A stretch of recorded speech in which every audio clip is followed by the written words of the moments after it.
Par conséquent, il est possible que ce verset ait pour but d'attirer notre attention sur ce point. Dieu seul connaît la vérité.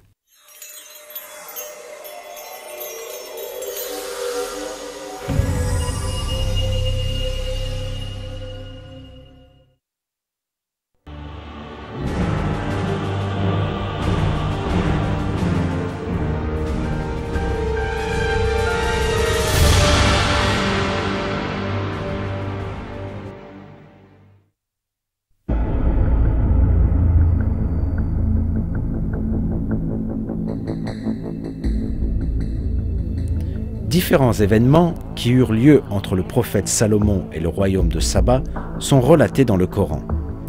Les Sabéens ne voulaient pas abandonner les coutumes héritées de leurs ancêtres. Ils adoraient le soleil. Dans l'armée du prophète Salomon, il y avait un oiseau connu sous le nom de Hup. Un jour, cet oiseau dont nous avons déjà parlé précédemment lui a appris que les Sabéens suivaient le chemin de Satan et attribuer des partenaires à Dieu, déviant ainsi du droit chemin.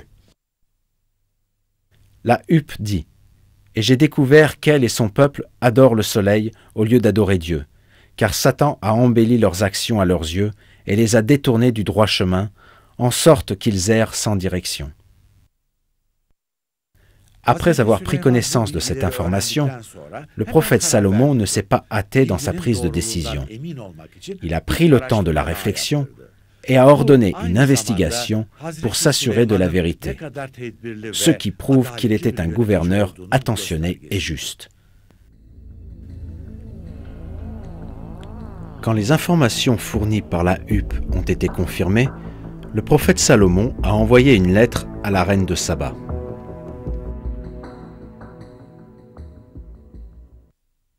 Emporte ma lettre que voici, lance-la vers eux et mets-toi en retrait pour voir ce que sera leur réponse. Dieu révèle le contenu de cette lettre dans le Coran. Ne soyez pas hautains avec moi et venez à moi en toute soumission. Le style clair, tranchant et décisif de la lettre montre qu'elle était émise par un gouverneur puissant, ce qui n'a pas manqué d'affecter la reine et son conseil. Cette missive était un moyen pour le prophète Salomon d'expliquer à la reine et son peuple la religion de Dieu. En leur demandant de lui remettre leur soumission, Salomon ne cherchait pas à augmenter son autorité, mais il voulait plutôt les guider vers Dieu afin qu'ils deviennent musulmans. Cela montre qu'il était plus intéressé à changer les croyances erronées de ce peuple que de le conquérir. La reine de Saba a consulté immédiatement ses conseillers. « Ô dignitaires, ajouta la reine, conseillez-moi dans cette affaire. Je ne prendrai aucune décision avant de connaître votre avis. » Leur réponse est ainsi révélée dans le Coran. « Nous sommes, répondirent-ils, un peuple fort et d'une puissance redoutable, mais la décision t'appartient. Vois donc toi-même les ordres que tu veux nous donner. » Réalisant qu'elle ne pouvait défaire militairement le prophète Salomon, la reine de Saba a décidé de se soumettre à son appel. En vérité, dit-elle, lorsque les rois s'emparent d'une cité, ils y sèment la ruine et asservissent les plus honorables de ses habitants. C'est ainsi qu'habituellement ils se comportent. Puis la reine de Saba a rencontré le prophète Salomon, et elle a été témoin de sa grandeur. Si surprise par ce qu'elle venait de découvrir, la reine s'est mise immédiatement à croire et est devenue musulmane. « Entre dans ce palais, lui dit-on. » Mais lorsqu'elle le vit, elle le prit pour une grande pièce d'eau et découvrit ses jambes pour ne pas se mouiller. Salomon lui dit alors, « C'est un palais dallé de cristal. Seigneur, dit-elle, je me suis fait du tort à moi-même, et avec Salomon, je me soumets à Dieu, le maître de l'univers. »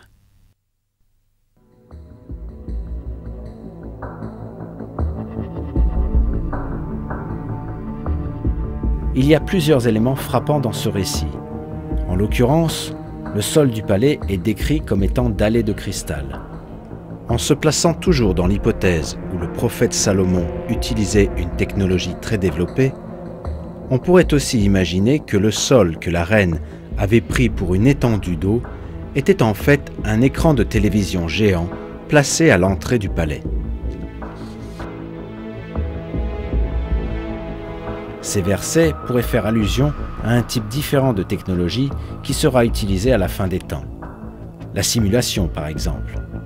Aujourd'hui, les lunettes de simulation font croire à la personne qu'elle est dans un endroit différent de celui où elle est réellement. La beauté du palais évoquée dans ce verset nous rappelle l'intérêt et l'amour que le prophète Salomon avait pour les arts.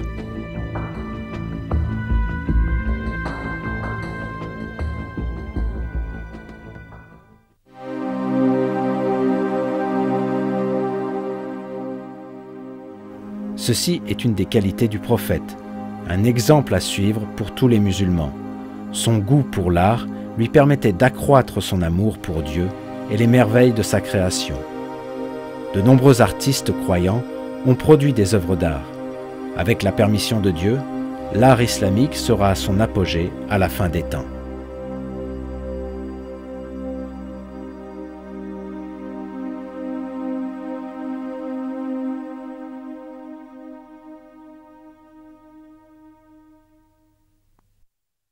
Par ce verset, Dieu pourrait bien vouloir nous indiquer que l'eau sera utilisée à la fin des temps pour produire des matériaux décoratifs au moyen d'une technologie sophistiquée. Ces matériaux, utilisant l'apparence et l'esthétique de l'eau, pourraient être utilisés dans l'élaboration de choses magnifiques, recréant ainsi la splendeur du temps du prophète Salomon. D'autres versets concernant le prophète Salomon et la reine de Saba pourrait aussi contenir des signes de la fin des temps.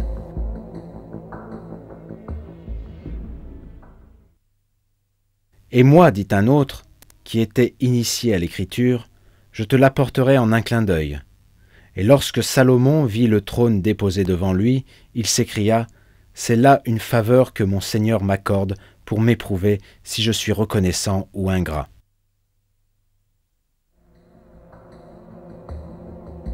Dans ce verset, la personne désignée comme celle étant initiée à l'écriture dit qu'elle peut ramener le trône de la reine au prophète Salomon en moins de temps qu'il en faut pour cligner de l'œil, autrement dit, très rapidement. On peut de nouveau faire un lien entre cet événement et une technologie pouvant être présente à la fin des temps, la technologie du transfert d'images.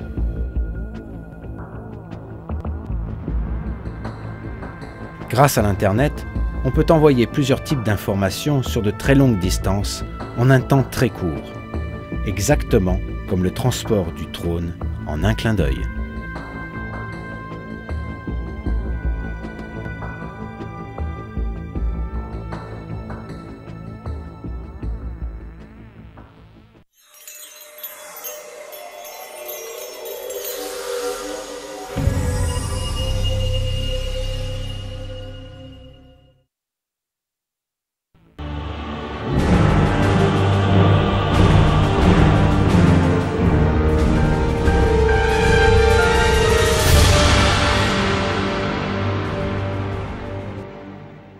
Le Coran relate également l'histoire d'un autre gouverneur musulman qui était très puissant, Dhul-Qarnayn.